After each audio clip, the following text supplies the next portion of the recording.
Nisar sir, आप the purse academy के director हैं। ये हम आपसे जानना चाहेंगे, हमको जहाँ तक जानकारी है आपका, कि आप 2012 से अररिया में कोचिंग चला रहे हैं और आपका अच्छा खासा कोचिंग चल रहा था, बहुत सारे स्टूडेंट थे। लेकिन आपको क्या महसूस हुआ कि आप वो टाउन छोड़ करके देहात में आकर के स्कूल खोले और स्कूल चला रहे हैं? क्या आपका जो है कि मकसद था कि आप? सर, पहले मैं आपका शुक्रिया अदा करता हूँ जो आपने मुझे 2-3-4 क्वेश्चन पूछने के लायक समझा। मैं आपके सारे प्रश्न का उत्तर पूरी स्पष्ट तरह से दूंगा, इसमें कहीं कोई दिक्कत नहीं। जैसे आपका एक सवाल था कि आप 2012 से अररिया में कोचिंग चला रहे थे, कि ऐसा क्या हुआ जब आप अररिया को छोड़ के बसवाड़ी आए? पहली बात तो ये है कि अररिया में क्लास में आज भी चलती है, हम अररिया में कोचिंग अभी चलाती है कि समय कम देते हैं। तो समय कम देने का रीजन ये था कि मुझे ये लगा अपने आप में बांसवाड़ी मेरा अपना पैतृक स्थान है, क्योंकि बांसवाड़ी मेरा घर मोहनपुर हो गया, तो मोहनपुर बांसवाड़ी एक ही जगह था। हमको ये लगा कि अररिया में तो टीचिंग करेंगे ही, लेकिन साथ साथ अपने समाज के बच्चों के पीछे अगर हम ज्यादा मेहनत करें और उसको उस लायक का बनाना, उस लेवल का बनाना, तो कहीं न कहीं मेरे समाज का, मेरे परिवार का, मेरे मोहल्ला का, मेरे बस्ती का बच्चों का विकास होगा। और जैसे जैसे इल्म का लेवल बढ़ेगा तो बच्चों का विकास बहुत अच्छी तरीके से होगा, किसी फैमिली का हो, किसी परिवार का हो, किसी समाज का हो। तो मैंने इस अररिया को छोड़ना और बांसवाड़ी आना, मेरा मेन मुद्दा यही था कि मैंने सबसे पहले अपने समाज को, अपने गांव को, अपने एरिया को प्राथमिकता दिया है। ये एक रीजन है।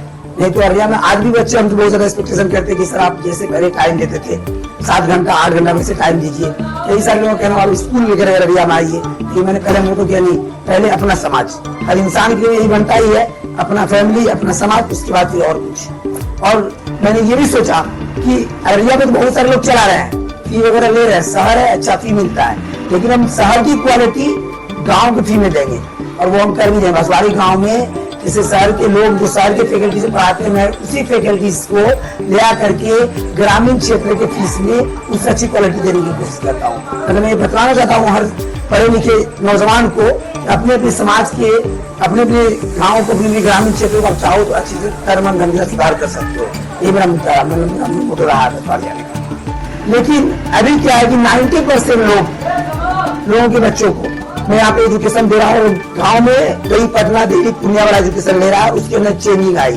तो स्टार्टिंग में लोग ये चीज को समझ नहीं पा रहे थे। सबसे इम्पोर्टेंट बात है कि एजुकेशन लेवल कम था।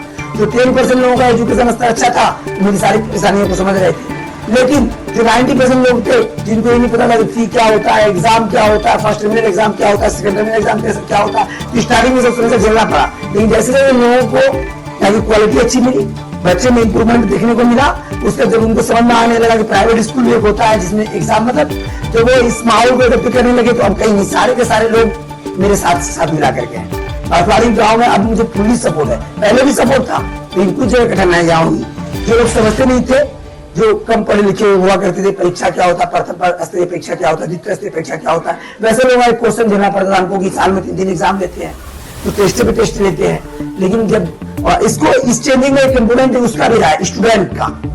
जो 8 साल में मैंने पढ़ा कि जिन स्टूडेंट को तैयार किया, जो यहाँ से निकला है, वैसे बच्चों जब पढ़ के आगे गए था, उसी फैमिली का जो दूसरा भाई बनाता है, तो वो समझता है कि भाई वो अपने पेरेंट्स को कहते हैं वहाँ फी इतना इतना लगेगा, वहाँ एग्जाम लेना जरूरी है, कंपलसरी है। तो उन बच्चों को मुझे हेल्प बहुत मिला है तो उस समस्या को दूर करने में। जो पुरानी स्टूडेंट से पढ़ के पास हुए हैं, तो सारी बात तो मुझे समझने लगे, लेकिन अभी कहीं कोई दिक्कत नहीं है। सबसे पहले तो आपके चैनल को यौम आज़ादी का जो है कि बहुत बहुत मुबारकबाद देते हैं। आज जैसे कि सभी जश्न के आज़ादी में डूबे हुए हैं, उसका हिस्सा बनने के लिए हम भी आपके बुलावे पर हम आए हैं। और आपका जो स्कूल का जो बच्चों का जो प्रोग्राम रहा, जो प्रभात फेरी हुआ, ये बहुत ही उम्दा रहा। इसके लिए हम आप तमाम स्कूल के टीचर हों, डायरेक्टर हों, उसको बहुत बहुत मुबारकबाद देते हैं। हम आपसे जानना चाहते हैं कि हम आपको बहुत समय से देख रहे हैं कि सामाजिक एतबार से हर तरह का मुद्दों में आपको बढ़ चढ़ के आप हिस्सा लेते हैं। आज आप स्कूल में, आपको जब भी हम बुलाते हैं, आज भी आप आपको बुलाए तो आप हमेशा आते हैं, आखिर ऐसा क्यों? आपका सवाल ऐसा क्यों? जी, देखिए, तालीम के क्षेत्र में चाहे वो आपका स्कूल रहे या मेरे गांव का सरकारी स्कूल रहे या कॉलेज रहे, हम हर जगह अपना भूमिका निभाते हैं। तालीम एक ऐसा चीज़ है, दो चीज़, एक तालीम, एक स्वास्थ्य, तंदुरुस्ती। ये दो चीज़ जिस शख्स के पास भी है वो कोई गरीब नहीं है। ये दो चीज़ जहाँ भी रहेगा वो अपना रोजी रोटी कमा के खाएगा। तो मेरा इसीलिए हर जगह जाना होता है, खास करके इस सब प्रोग्राम में, कि हम अपना इलाके में, अपना जो है कि गांव में तालीम का जो है कि रोशनी जले, हर जगह ये आगे बढ़े और रोजगार मिले। इसलिए हम हर जगह यहाँ जाते हैं और उसमें हम जो भी हमारे साथ जो भी होता है हम उस पर भाग लेते हैं। इसको चलाने में आपको कौन कौन सी कठिनाइयाँ होती हैं? सबसे पहले तो जो गांव के बैकग्राउंड से बच्चे आते हैं उसके अंदर भी बहुत गुण होती है, बस उसको निखारने वाला जो कोई नहीं होता है ना, उस चीज़ पे हम काम करते हैं। तो शुरुआती दौर में हमें बच्चों में थोड़ा सा जो निखारने में जो समय लगता है, इस चीज़ को निखारने में हमको थोड़ा सा जो समय लगता है, तो उसमें थोड़ा सा हमको कठिनाई अपने आप में महसूस होती है।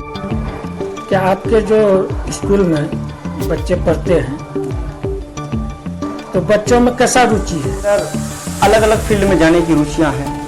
बहुत सारे बच्चे ऐसे आते हैं जो बोलते हैं कि सर हम डॉक्टर बनेंगे। बहुत सारे बच्चे ऐसे भी आते हैं जिनका बैकग्राउंड से पता चलता है कि बहुत स्थिति खराब रहा है, लेकिन फिर भी वो बच्चों चाहते हैं कि सर हम IAS बनेंगे।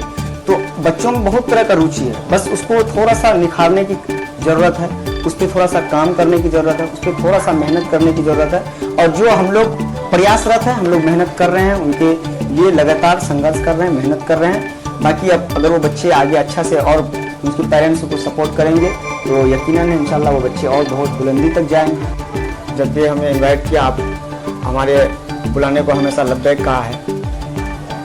और ख़ास तौर पे हमारे स्कूल के जो बच्चे हैं वो आपके बातों से बहुत ज़्यादा मुतासिर होते हैं, और उनकी भी दिली जज्बात थी कि नहीं, आप इस बार भी 15 अगस्त यानी इंडिपेंडेंस डे के मौके पर आप हमारे स्कूल में आए। और हमें लगा कि सर शायद आपके पास समय की थोड़ा मसरूफियात रही होगी या होगी, तो उसके बावजूद भी फिर भी आपने हमें समय दिया। लेकिन आप में वो क्या खूबी है, आपकी क्या सलाहियत है जो बोलने की, या आपकी किस तरह से आपने लोगों को इम्प्रेसिव करते हैं कि जो एक बार जो आपको सुन लेते हैं तो वो आपको सुनने की बार बार चाहत रखते हैं? ऐसा क्या वजह है आप में?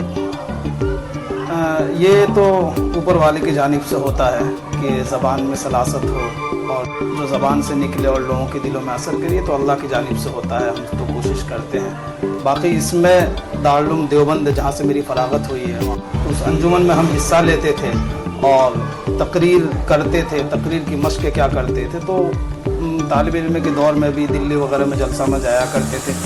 बाकी आपके स्कूल में ख़ास तौर से आने में इसलिए अच्छा लगता है कि हर मर्तबा जब आते हैं तो पहले मर्तबा से ज़्यादा बच्चों को कामयाब पाते हैं, और जो ग्राफ है तालीमी ग्राफ, वो पहली मर्तबा से दूसरी मर्तबा ज़्यादा बढ़ता रहता है।